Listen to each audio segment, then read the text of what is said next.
திமுக தலைவரும் முதலமைச்சருமான மு.க.ஸ்டாலின் தமிழ்நாட்டின் வரலாற்றில் இன்று ஒரு முக்கியமான நாள் என்ற தலைப்பில் ஒரு அறிக்கை வெளியிட்டிருக்கிறார். தொகுதி மறுவரையறை சட்ட திருத்தம் தொடர்பாக தமிழகத்தின் குரலுக்கு மத்திய அரசு செவிசாய்த்தே ஆக வேண்டும் என்ற வேண்டுகோளையும் அவர் இந்த அறிக்கையில் விடுத்திருக்கிறார். தமிழ்நாட்டின் அரசியலில் தொகுதி மறுவரையறைக்கு எதிராக நமது போராட்டங்களின் முடிவை அறிய போகும் நாள் என்றும் நம்முடைய கடுமையான எதிர்ப்பினையும் போராட்டத்தினரையும் தொடர்ந்து தொகுதி மறுவரையறையால் தமிழ்நாட்டின் தொகுதி அளவு குறையாது என மாண்புமிகு பிரதமரும் உள்துறை அமைச்சர் அமித்ஷாவும் நேற்று நாடாளுமன்றத்தில் வாய்மொழி உத்தரவாதம் அளித்திருப்பதை அவர் இந்த அறிக்கையில் சுட்டிக்காட்டியிருக்கிறார். ஆனால் சொல் ஒன்று செயல் வேறு என்பதாக இவர்கள் தாக்கல் செய்துள்ள அந்த சட்ட முன்வடிவு முழுக்க ஏமாற்று திட்டமாக இருக்கிறது என்றும் இதை நம்பவும் முடியாது, ஏற்றுக்கொள்ளவும் முடியாது என திட்டவட்டமாக நிராகரிக்கிறோம் என்றும் திமுக தலைவரும் முதலமைச்சருமான மு.க.ஸ்டாலின் விடுத்துள்ள அந்த அறிக்கையில் தெரிவித்திருக்கிறார். இந்த சட்ட முன்வடிவில்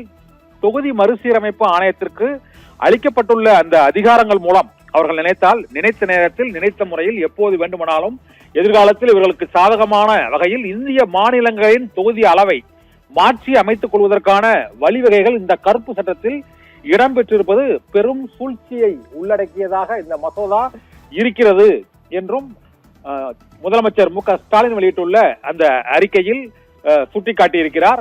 அவசர கதியில் இதனை நிறைவேற்றக்கூடாது என்றும் ஒன்றிய அரசு இதனை முழுவதுமாக திரும்ப பெற வேண்டும் என்றும் முதலமைச்சர் மு.க.ஸ்டாலின் வேண்டுகோள் விடுத்திருக்கிறார். இதனால் தொகுதி மறுவரையறை மசோதாவை முழுமையாக திரும்ப பெற வேண்டும் என தமிழகத்தின் முதலமைச்சர் மு.க.ஸ்டாலின் வலியுறுத்தி இருக்கிறார். எங்களை எதிர்ப்பையும் மீறி இதனை நிறைவேற்றினால் அதற்கான விளைவுகளை தமிழ்நாட்டில் நீங்கள் சந்திக்க வேண்டி இருக்கும் என்றும் நாம் கோருவது முன்னாள் பிரதமர்கள் இந்திரா காந்தி மற்றும் அடல் பிஹாரி வாஜ்பாய் ஆகியோர் செய்த அந்த உறுதிமொழியை காக்க வேண்டும் என்றும் அரசியலமைப்பு சட்டத்திலேயே திருத்தம் செய்து 25 ஆண்டுகளுக்கு தொகுதி மறுசீரமைப்பை நிறுத்தி வைத்ததை போன்ற ஒரு சட்ட பாதுகாப்பே தமிழகம் கோருகிறது என்றும் முதலமைச்சர் மு.க.ஸ்டாலின் இன்று விடுத்துள்ள அந்த அறிக்கையில் தெரிவித்திருக்கிறார். இன்று நாடாளுமன்றத்தில் தொகுதி மறுவரையறை மசோதா மீதான வாக்கெடுப்பு நடைபெற உள்ள சூழ்நிலையில் முதலமைச்சர் மு.க.ஸ்டாலினின் இந்த வேண்டுகோளும் இந்த வலியுறுத்தலும் அரசியல் ரீதியாக